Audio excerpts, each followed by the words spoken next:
Mantan Kadif Propam Polri Verdi Sambo hari ini duduk di kursi pesakitan sebagai terdakwa dalam kasus pembunuhan berencana Brigadir Yosua yang tak lain adalah ajudannya sendiri. Sidang perdana Verdi Sambo digelar di Pengadilan Negeri Jakarta Selatan sejak pukul 10 pagi.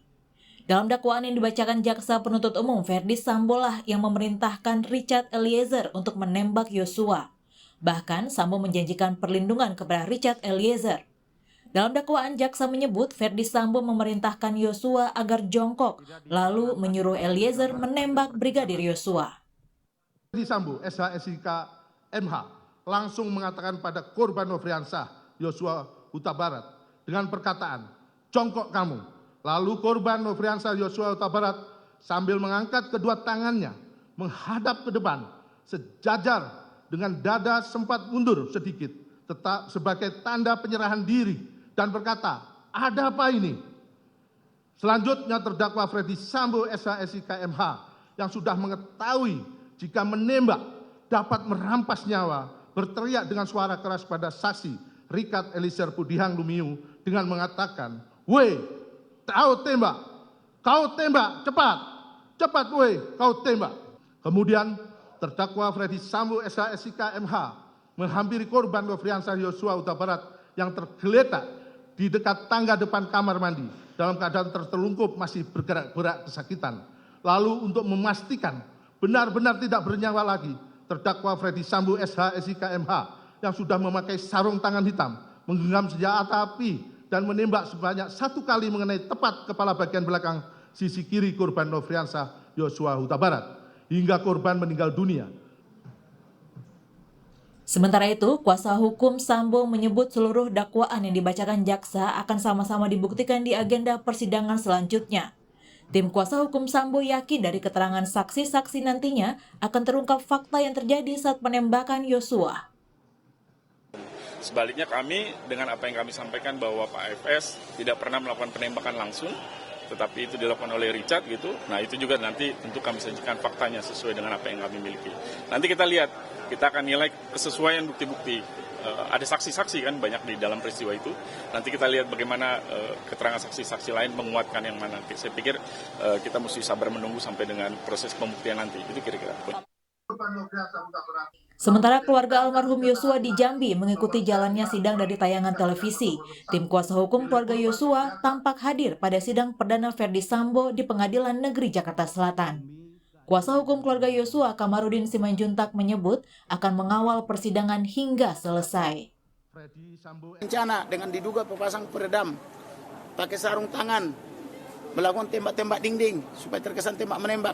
Oh enggak, dia pakai sarung tangan karena mau berangkat main bola tenis katanya. Kok main bola tenis kok bawanya pistol sampai terjatuh pistolnya? Kalau orang mau bawa bola tenis bawanya stick sama bolanya gitu loh. Raket dan ininya gitu loh.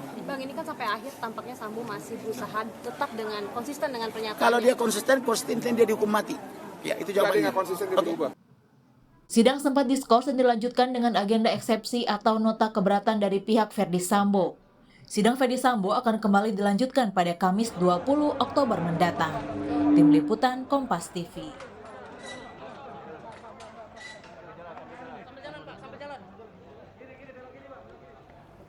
Sidang Verdi Sambo dan terdakwa lain dalam kasus pembunuhan berencana Brigadir Yosua dilakukan terpisah. Menurut rencana besok, sidang perdana Richard Eliezer akan digelar. Bagaimana status penguak fakta atau justice collaborator Eliezer akan berdampak pada kasus ini dan bagaimana pula tanggapan dari pakar hukum maupun kuasa hukum Richard Eliezer soal jalannya sidang perdana Verdi Sambo dan Putri Chandrawati. Kita akan berbincang langsung dengan kuasa hukum Richard Eliezer Roni Talapesi dan pengamat hukum pidana Ganjar Laksmana Bonaprapta. Selamat malam Bapak-Bapak. Selamat malam. Selamat malam Mbak Friska. Selamat malam, saya ke Bung Roni dulu karena nama Richard Eliezer ini dibacakan baik itu di surat dakwaan maupun di nota keberatan Verdi Sambo.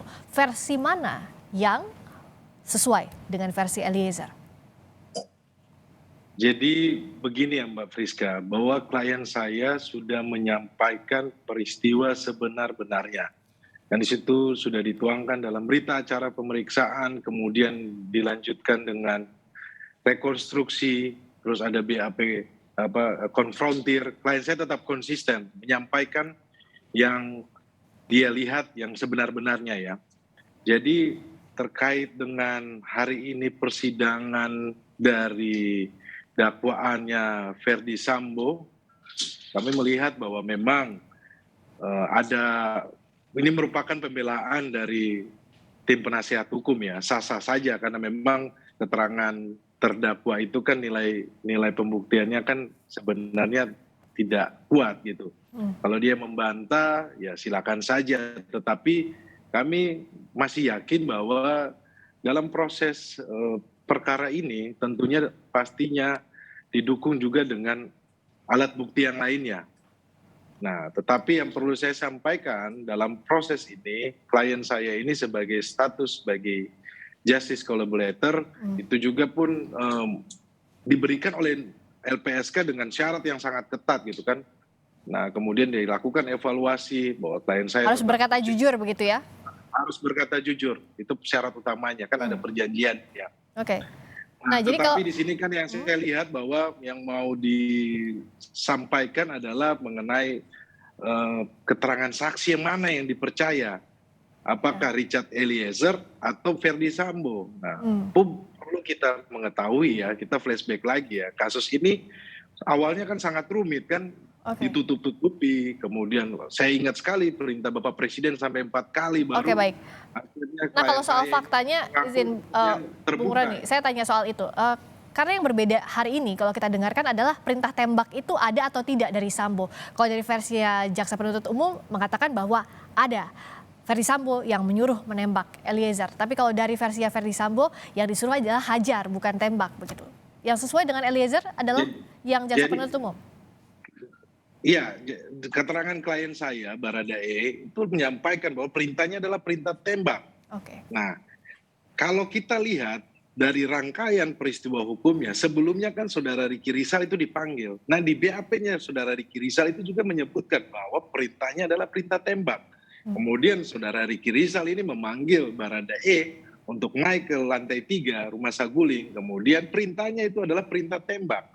Nah, yang menjadi pertanyaan kita, kalau seandainya dalam peristiwa dari rumah Saguling ke rumah Duren 3, saudara Verdi Sambo itu membawa pistol dari almarhum Joshua. Waktu rekonstruksi itu kan kalau teman-teman lihat, sempat di depan rumah Duren 3 itu pistol jatuh. Dan itu nggak pakai ada peran pengganti loh. Itu diinin sama beliau sama Verdi Sambo langsung kan. Berarti kan dia mengakui bahwa di rekonstruksi itu bahwa pistol yang dibawa dari Saguling ke Duren 3 itu adalah pistolnya almarhum Joshua. Pertanyaannya kenapa dia bawa pistol gitu kan? Ya. Kenapa bawa pistol ke Duren 3? Nah, kemudian di dalam penembakan kan jelas di dakwaannya, woi tembak, kamu tembak, woi tembak. Di situ sangat jelas perintahnya. Nah, klien saya ini kan di bawah kuasa, tidak bisa berbuat apa-apa, tidak mempunyai pilihan, rasa takut, kemudian relasi kuasanya sangat kuat, hingga klien saya melaksanakan perintah. Ingat bahwa klien saya ini merupakan pasukan polisi yang dididik sebagai pasukan gitu, brimob. Kan? Nah, kemudian kan setelah klien saya menembak, klien saya menyampaikan bahwa saudara Verdi Sambo itu ikut menembak. Nah, nanti kita buktikan di persidangan kan. Nah, kemudian senjatanya almarhum Joshua itu yang dibikin TKP, ditembak ke tembok. Itu kalau teman-teman kembali lagi melihat rekonstruksi video yang ada itu seperti itu. Oke, baik. Jadi saya pikir bahwa ini mereka mencoba untuk menyampaikan pembelaan, tetapi menurut saya terlalu dini ya, karena dakwaan yang tadi disampaikan, kemudian tadi eksepsi langsung dipersiapkan dengan mengejutkan. Oke, sudah dipersiapkan begitu ya oleh pihak. Ya, persiapkan, tetapi yang Verdi Sambo adalah masuk pokok perkara kan. Oke, kita akan bahas ini. Ya, kami berharap bahwa majelis hakim harusnya juga pun tegas dalam proses Baik, saya ini. akan tanyakan ini ke Pak Ganjar. Kalau tadi Pak Ganjar lihat apakah eksepsi yang disusun oleh tim dari Verdi Sambo ini sudah masuk pokok perkara, padahal biasanya soal keabsahan formal dalam nota keberatan.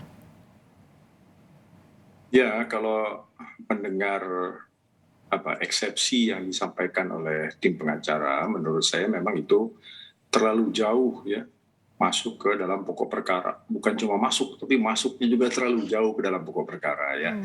Ada kesan bahwa ingin membuktikan atau mematahkan sesuatu fakta yang padahal jaksa penuntut umum itu baru bicara dakwaan. Jadi kalau saya ilustrasikan ya, jaksa penuntut umum itu baru membacakan cerita, ya, baca buku.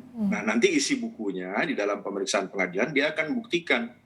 Nah, tapi ini cerita sudah mau dibantah, bahkan dengan ada upaya membangun pembuktian tertentu ya, yang memang sih begini, sering terjadi ini eksepsi ini masuk jauh ke dalam pokok perkara, ya, karena memang katakanlah ada kepentingan untuk menggoyahkan ya isi dakwaan, cerita yang disampaikan jaksa itu pada umumnya ya para pengacara itu begitu, ingin menggoyahkan ya, menunjukkan bahwa ada sesuatu yang tidak masuk akal, ada yang tidak logis ya, ada fakta yang begini begitu. Nah, tapi kan kita harus kembali kepada eksepsi menyangkut formalitas dakwaan. Gitu ya, apakah ada yang dari sisi formalitas ada mengandung cacat ya, misalnya identitas, jangan-jangan ini salah orang gitu ya, itu aja sebetulnya eksepsinya. Tapi kalau misalnya arahnya dari nota keberatan atau eksepsi hari ini, apakah Pak Ganjar melihat ya arahnya untuk obskur libel begitu, dakwaannya kabur ke sana kah?